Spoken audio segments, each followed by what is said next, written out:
Diga conmigo: me dispongo a ser enseñado y amonestado con el propósito de presentarme maduro delante del Señor. La gracia del Señor abre las puertas y el carácter las mantiene abiertas. Jesús enseñó en Mateo capítulo 6, el Sermón del Monte está del capítulo 5 al capítulo 7, y este Sermón del Monte habla acerca del carácter, de la forma en que vive el cristiano, de cómo piensa, cómo se mueve, etcétera, etcétera. Y ahí está el Padre Nuestro, y en una parte del Padre Nuestro dice: que venga tu reino y hágase tu voluntad, así como se hace en el cielo, en la tierra. Ahora, siempre hay que hacernos preguntas cuando leemos el texto, y voy a estarles recordando esto durante toda esta enseñanza. ¿Cómo se manifiesta ese reino en la tierra? Porque si el Señor nos dice que oremos para que venga el reino del cielo, si se manifiesta en la tierra, ¿cómo sucede eso? Bueno, eso sucede de dos maneras. Una, con las manifestaciones que Dios tiene para con su pueblo, para con nosotros, para con los que oramos para que venga el reino de Dios y hágase su voluntad aquí en la tierra.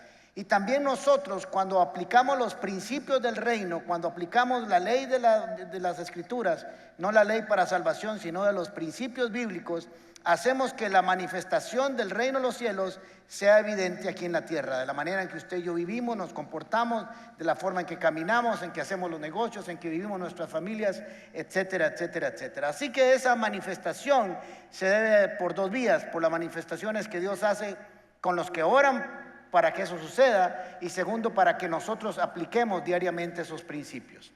Ahora, una de las cosas que suceden cuando, si usted, no sé si usted ha pasado a nuestra sala Click y le damos una llamada, le hacemos algunas preguntas, además de ponernos a disposición si usted tiene alguna oración o algo especial. ¿Les agradan cómo tratamos nosotros el tema del dinero? No se asuste, no le voy a pedir dinero, pero ¿les gusta cómo nosotros tocamos este tema?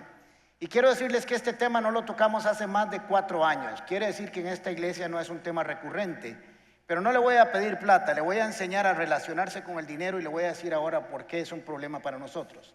Hace varias semanas les dije que había tomado una decisión como pastor de la iglesia, que quiero que ustedes caminen por convicción. Eso es, cualquier pastor y cualquier papá quiere que sus hijos caminen por convicción. Y que les dije que no íbamos a volver a recoger ofrenda aquí adelante como se hacía antes. ¿Recuerdan? Para los que venían antes, los anfitriones pasaban con sus canastos y asaban sus ofrendas, y era muy bonito. A mí me agrada mucho porque la gente se saludaba y era un momento alegre. Pero quiero que eso no lo volvamos a hacer, para darnos la oportunidad de que cada uno pueda vivir su convicción de la forma en que mejor lo establezca cada uno. Y además la pandemia nos enseñó a usar los medios electrónicos, pero les dije que les iba a enseñar el principio. Se los voy a poner en sus manos esta semana y la otra, y usted decide cuándo, cómo y si lo quiere poner en práctica en algún momento en su vida. ¿Y cómo funciona un principio bíblico? Se lo voy a exponer aquí.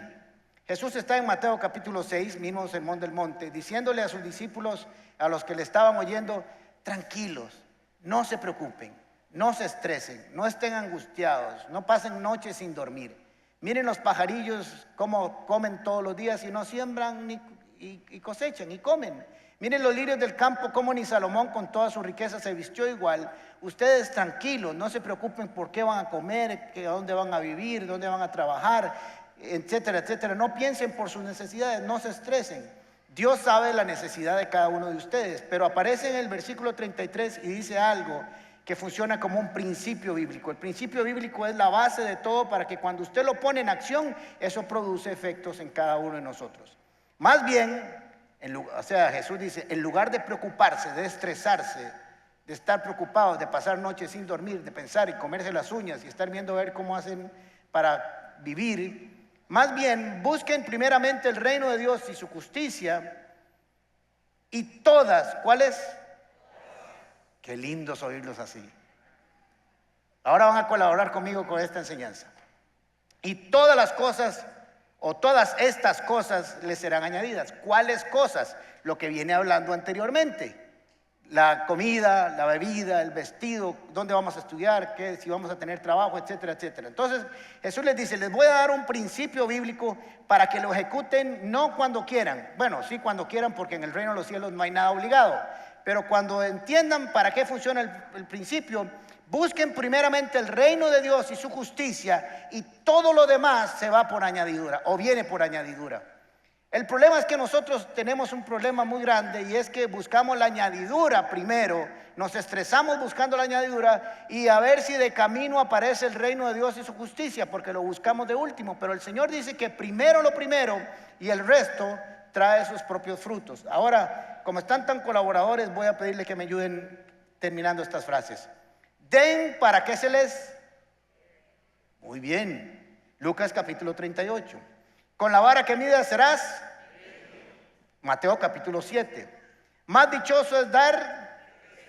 Hechos capítulo 20. El que siembra poco y el que siembra mucho. 2 Corintios capítulo 9 versículo 6. Y no juzguen para que no sean, porque con la vara que usted mide así le van a desgarriar después. No lo dice así, pero es una aplicación mía. Por eso cuando usted juzgue a los demás, hágalo con una varita así chiquitititititita. Sean vivos, para que cuando le toque a usted le den un poquitito, no al revés. Ahora, todos esos son principios bíblicos. Haga esto y le sucederá esto. El problema es que nosotros no estamos convencidos de que eso sea verdad, de que sea una realidad. Y siempre estamos tratando de buscarle la comba para no ponerlo en acción. Pero como les dije al principio, lo más hermoso de la Biblia es que nada es obligatorio. Nada. Ni venir a la iglesia, ni orar, ni buscar a Dios, nada. Todo es exactamente y estrictamente voluntario en dos direcciones: por amor y por fe. Ese es el principio en que se mueve el reino de los cielos, en todas direcciones. Así que tenemos que aprender a movernos en esas dos direcciones o bajo esas dos motivaciones: fe y convicción. Ahora le voy a decir algunas frases interesantes. Lo que no se enseña no se puede aplicar. Lo que no se aprende no se comprende.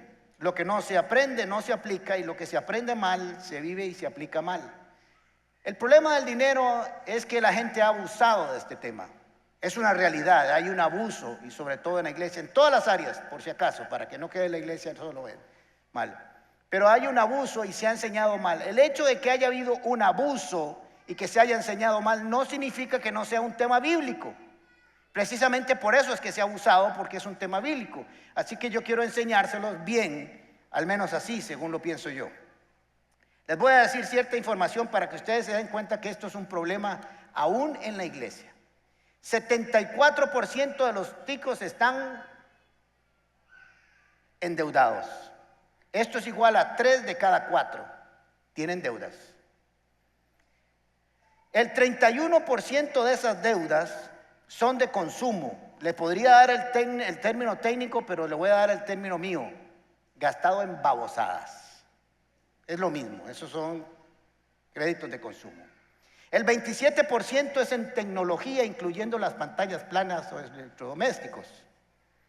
El 23% de las deudas son de tarjetas de crédito, hasta hace poco, con algunas con intereses del 60%. Si usted consume $4,000 en una tarjeta que tiene el 60% y le paga el mínimo nada más todos los meses, le tengo una malísima noticia: va a durar 20 años pagándola, aunque usted no lo crea. Por eso es que los bancos, y no tengo nada contra ellos, les interesa que usted pague el mínimo todos los meses. El 20% de esos deudores destinan el 65% de sus ingresos a pagar deuda. Viven con un 35%, no sé cómo harán, por eso no duermen, por eso sudan todo el día, por eso están estresados, por eso compran diazepam y por eso todo lo demás. Por eso yo les he dicho, y suena un poco duro y brusco, que usted no tiene problemas financieros, usted tiene problemas mentales en cómo se relacionó con el dinero. Así que les voy a enseñar un poco. No les voy a dar términos financieros o bancarios, les voy a decir cómo trata las escrituras nuestra relación con el dinero. Ahora, dicen todos los expertos que el gran problema de esa información estadística que le acabo de dar de las deudas es porque no existe una educación financiera, que debería haber desde el kinder, desde el primer grado, una educación financiera para que no lleguen hasta ahí. Ahora les voy a hacer varias preguntas ya que están colaboradores conmigo. ¿Qué mueve al mundo? Todos lo sabemos y no tenemos una maestría en economía, porque es una realidad. Las guerras por dinero, problemas entre las familias. Un divorcio puede empezar estando basado en infidelidad y termina con problemas de dinero, problemas entre socios. Las cárceles están llenas de gente que amó el dinero, estafó, asaltó, drogas, etcétera, etcétera, etcétera. En la política, la ética es de problemas de dinero. Todo es un problema de dinero en el mundo. Y no sé si usted sabía que en la Biblia se habla más veces del dinero que de la oración. Se habla más veces del dinero que del cielo y del infierno.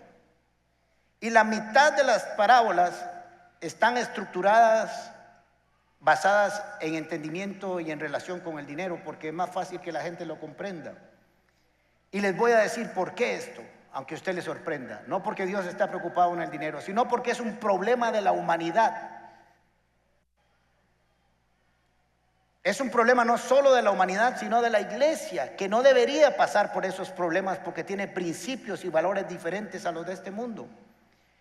Pablo le escribe a Timoteo en el capítulo 6, versículo 10 y le dice: porque el amor al dinero es raíz de toda clase de males. ¿De cuál clase de males? Todos.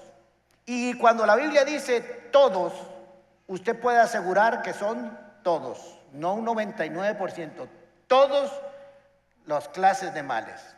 Ahora, la segunda parte es aún más interesante, porque no está hablando a gente que no va a la iglesia, que no tiene fe, sino gente que tiene fe, pero mire lo que provocó por tener amor al dinero. Hay quienes por codicia, no por trabajar honestamente, o por tener una empresa y tratar de que esa empresa salga adelante, no por eso, sino que por codicia se han desviado de la fe, o sea, se apartaron de la fe y se han causado terribles sufrimientos. Gente de fe, gente creyente, gente que tiene los recursos bíblicos y se fueron detrás de la codicia y entonces comenzaron a hacer los negocios mal, comenzaron a estafar, comenzaron a mentir, comenzaron a hacer las cosas mal porque estaban codiciosos por el dinero. Ahora, el problema no es el dinero.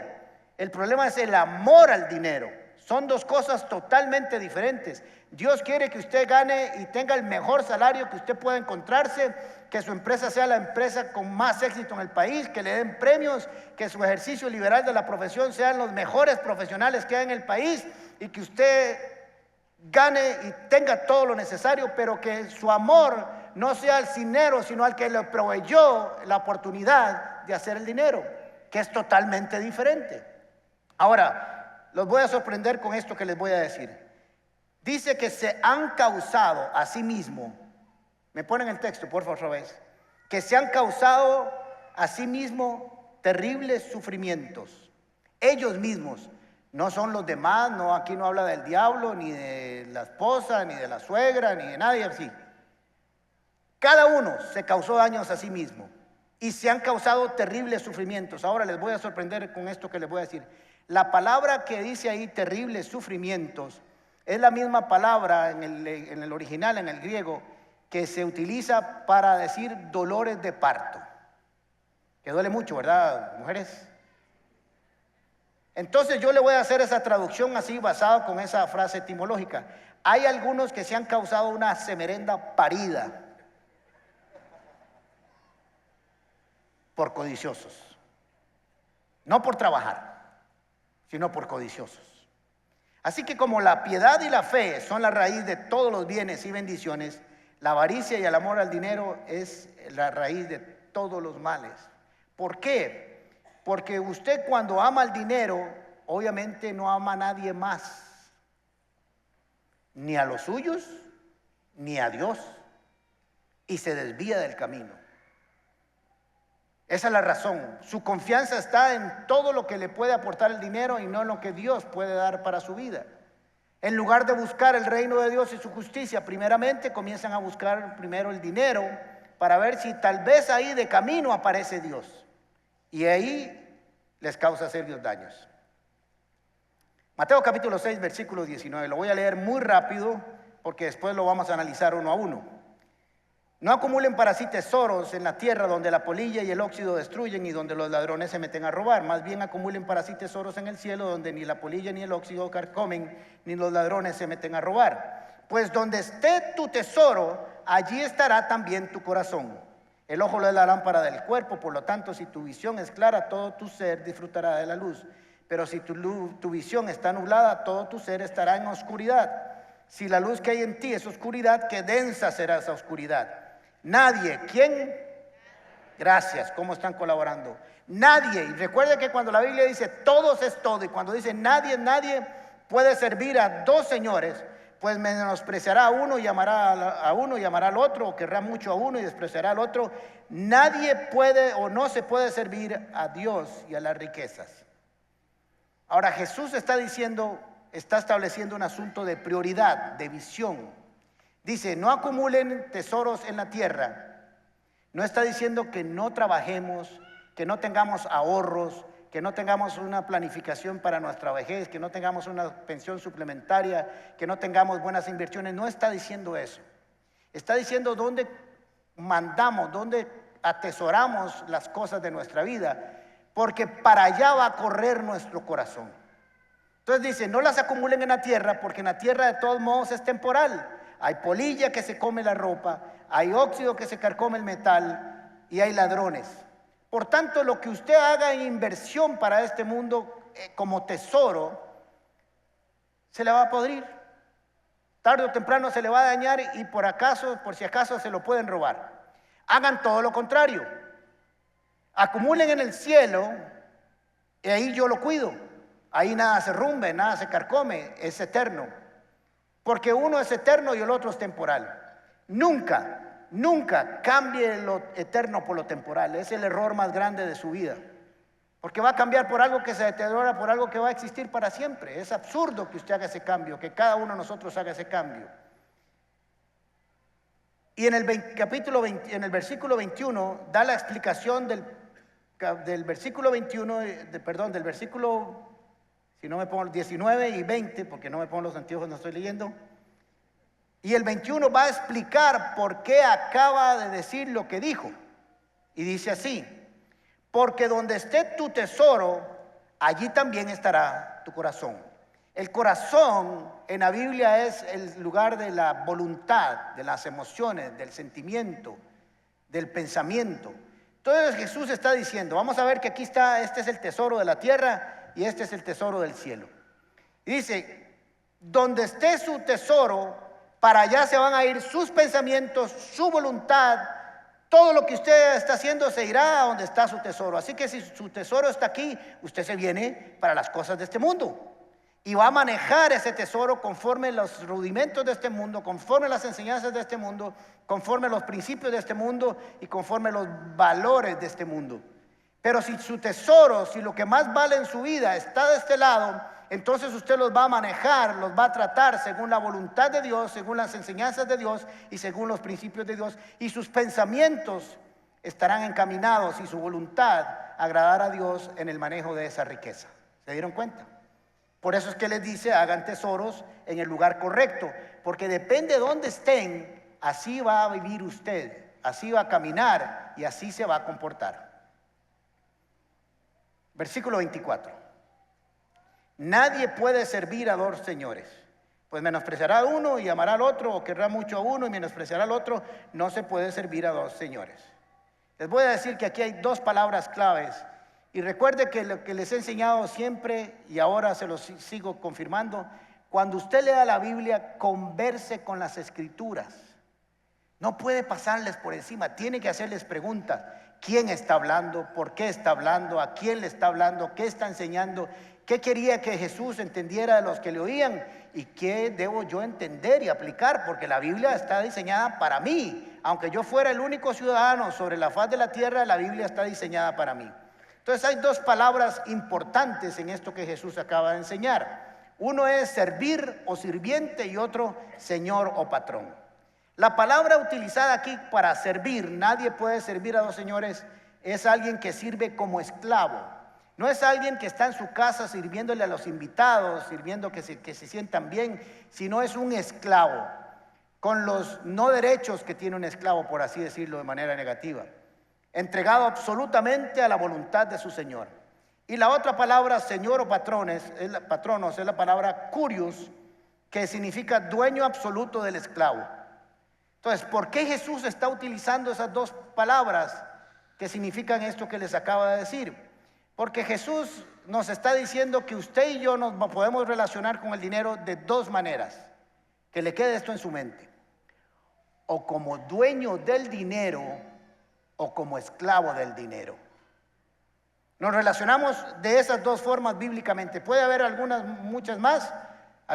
o muchas más, pero estas son las dos maneras que Jesús dice: usted se relaciona con el dinero de aquí para allá y el dinero está ahí y usted le dice al dinero qué debe hacer, cómo debe hacer. Usted es el que le dice cómo piensa, qué quiere hacer, porque el reino de los cielos está en usted y usted opera esos principios para que el dinero se haga la voluntad de Dios en ese dinero, en esa riqueza, en ese trabajo.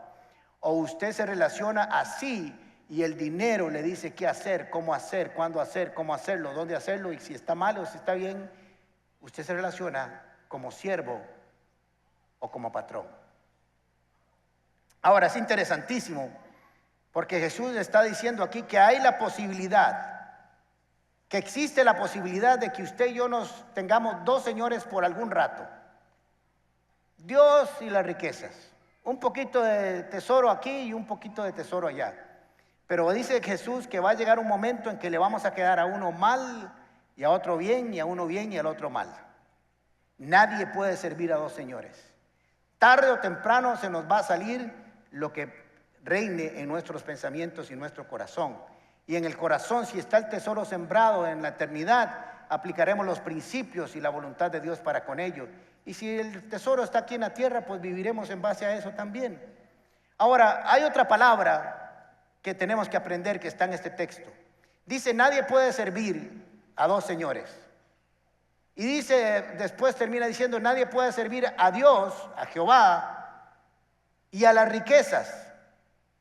Y les voy a decir por qué está ahí la palabra riqueza. Porque la palabra en el original es una palabra muy cómica para nosotros los ticos. Es la palabra mammón, M-O-M-M-O-N. La palabra mammón significa riqueza. O sea, Jesús está diciendo: nadie puede servir a Dios y a las riquezas. Pero ¿por qué utiliza la palabra mamón? 4 veces aparece nada más en toda la Biblia esta palabra mamón o matmón, depende del hebreo o el griego o el arameo. Solo 4 veces, y las 4 veces lo dice Jesús. Y miren qué interesante, porque Jesús está haciendo mención a esta palabra que significa riqueza o Dios de la riqueza, que tiene como origen también etimológico confiar o estar confiado. Así que podríamos decir que Jesús está diciendo: nadie puede servir al Dios o al Dios de la riqueza. Eso es lo que está diciendo, a uno o al otro. Ahora, Mamón también personificaba el Dios del dinero en la cultura asirio-babilónica. Era el Dios de la riqueza, Mamón. Y Babilonia significa sembrado o plantado en confusión. No es Confucio, sino que es la Torre de Babel. En la Torre de Babel simboliza el orgullo y la soberbia de un pueblo que no quiso hacerle caso a Dios, que dijo: no necesitamos de Dios, no necesitamos cómo llegar al cielo, porque nosotros vamos a construir nuestra propia Torre de Babel, de confusión. Nosotros no necesitamos del sistema de Dios. Nosotros vamos a crear nuestro propio sistema, vamos a crear nuestra propia economía, vamos a crear nuestro propio Dios y nos vamos a hacer un nombre para que no tener que ver nada con Dios. De ahí viene esa raíz de Mamón, de esa cultura, de ese Dios. Así que Jesús está diciendo por primera vez y la única vez en todas las escrituras, pongan mucha atención, en que Jesús dice que hay la posibilidad de que tenga competencia. Ahora se los voy a explicar. No como competencia como de otro Dios, porque solo hay un Dios. No es una competencia de un Dios que pueda ser creador del cielo y de la tierra, el Dios de lo imposible, el eterno, el inmortal, el invisible. No en su relación de deidad, sino que puede ser que haya competencia de lealtad. Nadie puede servir a dos señores, a Dios o a Mamón, porque le servirá a uno o al otro y le quedará mal a uno o a otro. Es la única vez que aparece en todas las escrituras que Jesús dice, hay la posibilidad de que usted le sea leal a Mamón o a mí. Nadie puede servir a Dios y a las riquezas. Las riquezas, está ahí la palabra Mamón. Interesante. ¿Y cómo sé yo a quién estoy siendo leal en mi corazón? Porque es una pregunta que cada uno de nosotros tiene que hacerse según basado en estas escrituras. ¿Cómo sé yo que soy leal a quién? Porque recuerde que dice que nadie puede servir a uno o al otro. ¿Y cómo sé yo que le sirvo? ¿A quién honro yo con mi dinero? ¿A quién le doy gracias por lo que produzco? ¿A quién le doy gracias por mi trabajo? ¿A quién le doy gracias por mi empresa? ¿A quién honro con mi dinero? ¿Honro a este mundo? ¿Honro a Mamón o honro a Dios? La forma en que usted lo honre lo vamos a ver después, pero es muy personal. Cada uno de nosotros lo va a escoger y lo va a determinar. ¿En quién confía usted todos los meses para que su dinero llegue a su casa? ¿Y bajo qué estructura usted administra estos dineros? Tiene que ver con la lealtad. Jesús nunca dijo, ni las escrituras lo dicen, no hay ni un solo pasaje bíblico, y lo reto a buscarlo, que Dios o Jesús le dijera a alguien que la solución de sus problemas es tener más dinero. Ninguno. Aún la viuda de Sarepta que tenía un poquito de harina y un poquito de aceite y comía el pan y se moría, Jesús le dijo, primero dale de comer al profeta para que puedas comer todos los días de tu vida. Nunca le dijo, te voy a dar $1.000.000 para que puedas pasar esta hambruna, porque no importa cuánta plata se tenía, no había comida de todos modos. Así que ninguno de los que le fueron presentados a Jesús, Jesús les dijo, mira, tenés un problema, voy a orar para que en tu casa cuando llegues haya $1.000.000. Nunca. Porque esas son riquezas efímeras de este mundo. Que si es muy posible que usted lo necesite para algo, yo creo que Dios se lo puede dar. Pero no es la solución de su problema, es un medio que Dios puede darnos en algún momento. Todos los que se le acercaron a Jesús, Jesús les dijo, lo único que necesito es que creas que se puede y lo lograrás. Siempre fue tener fe y actuar en amor y en obediencia. Nunca Jesús le solucionó el problema a nadie con plata. ¿Por qué? Porque nuestra tendencia natural es cada vez que estamos en un problema, es decir, si tuviera más dinero. Perdimos el trabajo. Y la pregunta es, si yo tuviera más dinero no tendría que trabajar. O por lo menos no la vería tan mal. O nos damos un dictamen médico y decimos, si tuviera más dinero, tal vez me podría sanar. O algunos no se divorcian porque dicen, si tuviera más dinero para no quedar mal, mejor me quedo así. Nuestra tendencia natural es arreglar todo con dinero. Y la Biblia no lo soluciona con dinero. Ahora miren qué interesante, porque Jesús sigue enseñando en Mateo capítulo 22. Llamaron a Jesús y le dijeron, maestro, ¿es lícito pagar impuestos o es correcto pagarle impuestos al Imperio Romano? Ahora esto era una trampa y les voy a decir por qué era una trampa. Porque si Jesús decía que no era lícito pagar, que no era correcto pagarle el impuesto a los romanos lo iban a capturar y lo iban a meter en la cárcel, porque lo que les gustaba a los romanos era cobrar impuestos a los judíos. Y eso era lo que los tenía realmente oprimidos. Y se decía que si era lícito, iba a perder autoridad entre los hebreos. Cualquiera de las dos respuestas que diera Jesús perdía, pero como es Dios y tiene esas salidas tan perfectas, se volvió y dice, búsqueme en una moneda, un denario. El denario era la moneda para pagar impuestos. Y les dijo, ¿la cara de quién está ahí? Y le dijeron, del César. ¿Y qué dijo? Denle al César lo que es del César. O la palabra correcta sería, devuélvanle al César lo que es de él, porque de él salió. Pero miren, vamos a leer el texto para que usted lo lea. Versículo 21. Del César le respondieron. Entonces denle o devuelven al César lo que es del César y a Dios lo que es de Dios. Ahora, yo me hago una pregunta. Si le habían preguntado por pagar impuestos, ¿por qué termina diciendo a Dios lo que es de Dios? Si nadie le preguntó si había que darle a Dios. La respuesta es muy sencilla, al menos según yo. Porque lo que Jesús estaba diciendo, muy bonito. Están preocupados por lo que hay que darle al César. ¿Y lo que es mío? ¿Y lo que es de Dios? ¿Y lo que me honra, honra a mi Padre? ¿Y la salud, y el aire, y el sol, y la lluvia, y la tierra? Todo es mío y yo los dejo usufructuarlo a ustedes para que ustedes vivan bien, y a mí nadie honra. A Dios lo que es de Dios.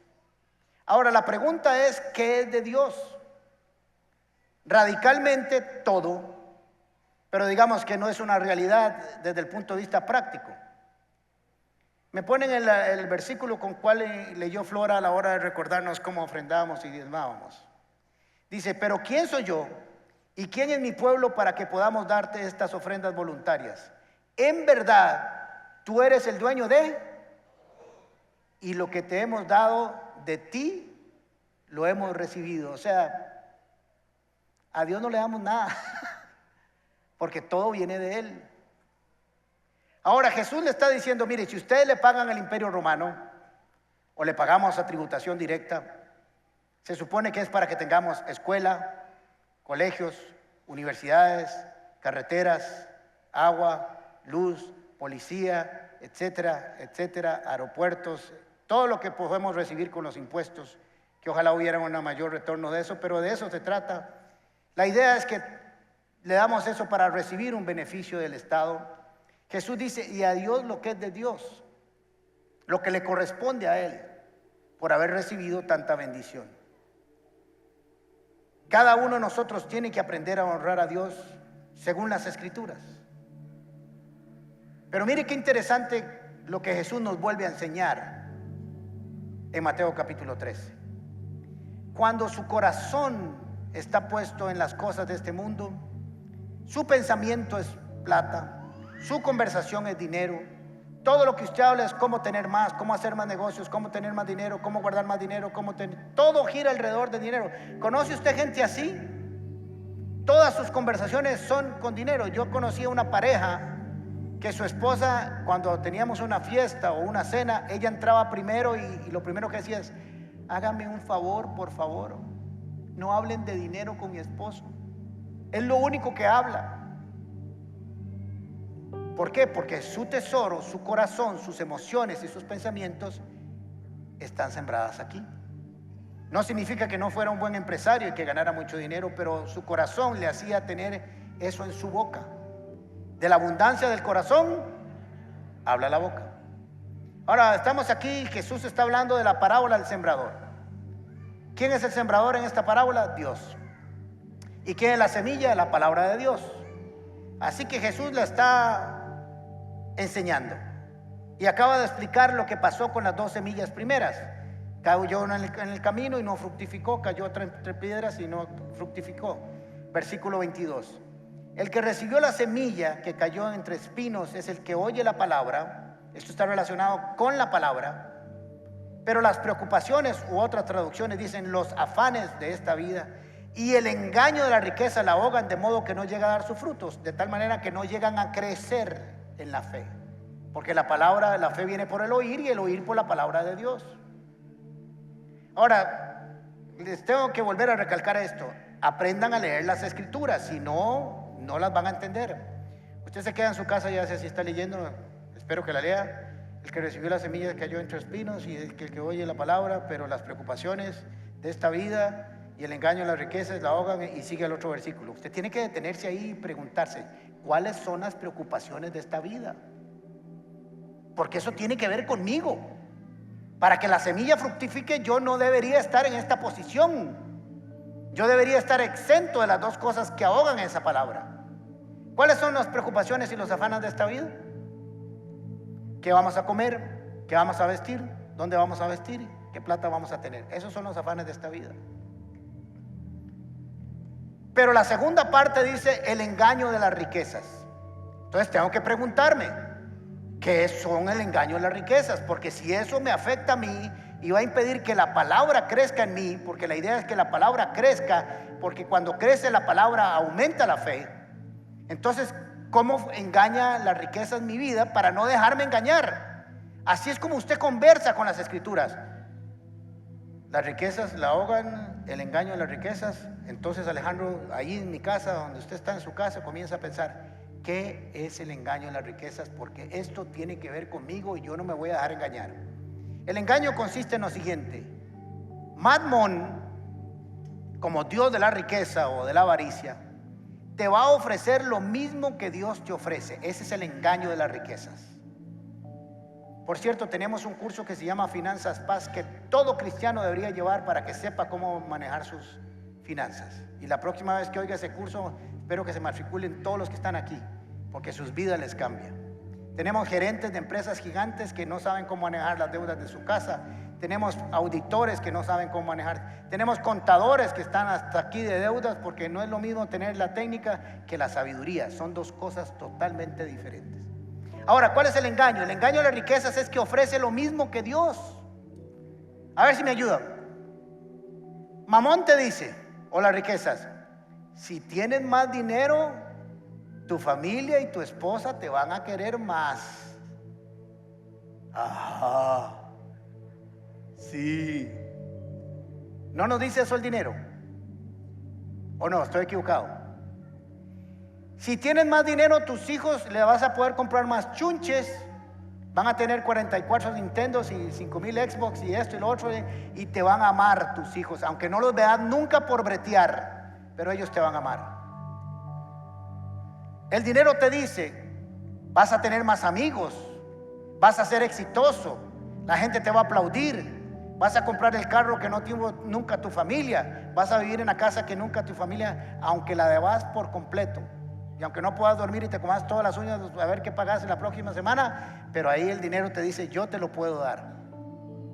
Vas a tener más salud porque vas a tener una póliza de vida de salud de la mejor del mundo. Y si te enfermas, no te preocupas, vas a tener plata para salir de la enfermedad. Y todos sabemos que hay enfermedades que por más plata que usted tenga, no salen. Ese es el engaño de las riquezas. Vas a tener más paz si tienes más dinero, porque vas a vivir más tranquilo, vas a tener menos preocupaciones. Aunque con tanto hackeo ahora, los que tienen mucho se levantan a las 3 de la mañana a ver si no le han robado la plata del banco. Le dice un esposo a su esposa, tenía mucho dinero en un avaro. Le dice, yo dejé en el testamento, que cuando yo me muera, usted me echa en el ataúd todos mis bienes, todas mis riquezas y todo mi dinero, porque yo me lo quiero llevar.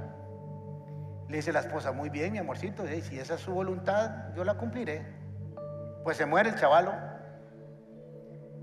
Y cuando lo estaban enterrando y estaban bajando así el ataúd, se acerca el notario para certificar que había cumplido la voluntad del esposo y le dice, quiero saber si echaste todo el dinero que tenía, todo lo que estaban en los bancos en el ataúd. Y le dice, vea, señor licenciado, era tanto que no entraba en el ataúd.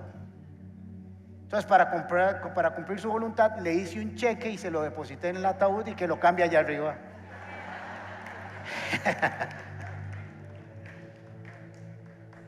Tendrás libertad, tendrás más amigos cuando tienes mucho dinero.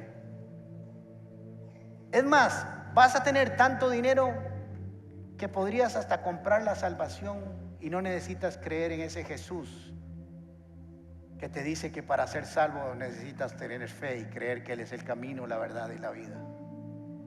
Porque el dinero nos da soberbia y creemos que como lo alcanzamos no necesitamos de Dios. Ese es el engaño de las riquezas. Proverbios capítulo 3 versículo 9 dice, honra al Señor con tus riquezas y con los primeros frutos de tus cosechas. Así tus graneros se llenarán hasta reventar y tus bodegas rebosarán de vino nuevo. ¿No se le parece este texto a Mateo 6:33 que dice, busca primeramente el reino de Dios y su justicia y todas las demás cosas serán añadidas? Es exactamente lo mismo. Usted y yo no necesitamos trabajar más.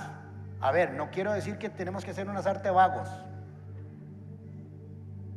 Tenemos que confiar más y saber que en el reino de los cielos menos es más. Menos estrés, menos preocupación, menos ansiedad suma en el reino de los cielos. Y eso viene cuando ponemos toda nuestra confianza en el Señor. Y termino con esto. Hechos capítulo 20, versículo 35. En todo los he enseñado que trabajando así se debe ayudar a los necesitados. Y recordar las palabras de Jesús. ¿Quién las dijo? Más bienaventurado es dar que recibir. Siempre tome la posición de dar y nunca la recibir. Porque si yo siempre estoy en la posición de dar, quiere decir que siempre tengo lo suficiente para mi necesidad y para suplir lo de otros. Si me pongo en la posición de recibir, quiere decir que nunca tengo lo suficiente para dar. Y yo prefiero estar donde siempre se tiene suficiente para mí y para darle a los demás.